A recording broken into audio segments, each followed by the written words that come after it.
Salut tout le monde, bienvenue sur ma chaîne Ma vraie vie à Bali.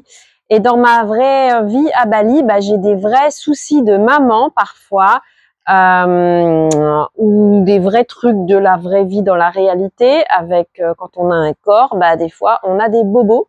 Mon fils il y a 2 semaines est tombé à l'école, il s'est fait un gros bobo à la jambe et suite à ce bobo qui lui est arrivé à 2 reprises, il y a eu une infection.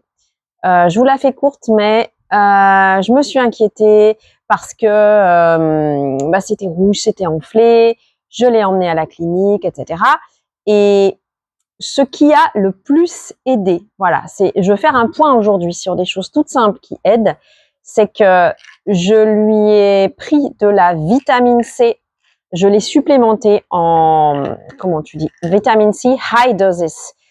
J'ai pris une marque de pharmacie qui est très bien ici à Bali, non-acidic vitamine C. Les doses sont assez élevées. Alors comme c'est pour adultes, moi j'ai coupé les cachets pour lui en donner un demi. Et donc pendant 1 semaine, je l'ai supplémenté à bloc en vitamine C. J'ai également pris du Immune Well. Alors c'est une marque indonésienne à base de sambiloto et de zinc. Le zinc, c'est vraiment ce qu'il faut prendre dès qu'il y a un problème d'immunité. Quand il y a une infection, c'est l'immunité qui est en jeu. Donc je lui ai donné ça pendant et j'ai vu la différence. Au bout du 4e jour, j'ai vu qu'il était en plus beaucoup plus en forme et son bobo s'est guéri très vite parce que je l'emmenais tous les 2 jours à la clinique pour qu'il check si l'infection était bien en bonne voie de guérison. J'avais pas envie d'un truc qui traîne et au final, ça s'est très très bien guéri. Donc la vitamine C, c'est vraiment un réflexe maintenant que j'aurai de donner de la vitamine C à haute dose au moment où il y a un bobo à réparer, une infection.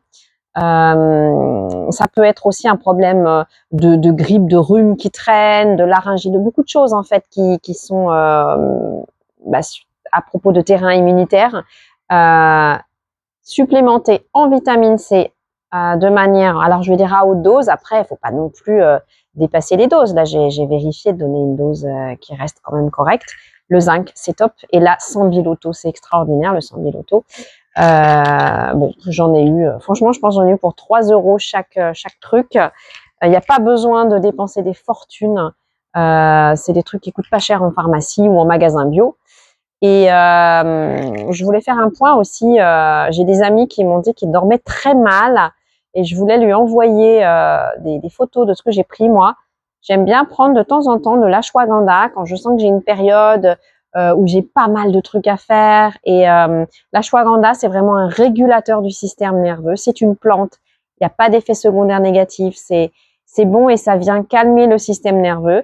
Pour en sentir les effets, il est certain qu'il faut le prendre au moins 1 mois. Hein. C'est pas un truc en une journée, c'est pas un somnifère qui va t'abrutir, pas du tout. Et voilà, et ne pas hésiter à prendre de la mélisse et des poudres de plantes pour venir aider le sommeil, parce que même si c'est pas miraculeux, la qualité du sommeil sera meilleure, il sera un peu plus profond, et même si on dort pas énormément, on se réveillera quand même régénéré. Voilà pour mes petits trucs et astuces de la vie à Bali. Pensez à se supplémenter en vitamine C de temps à autre, à forte dose, à dose élevée, on va dire. Ça permet de se rétablir beaucoup plus vite.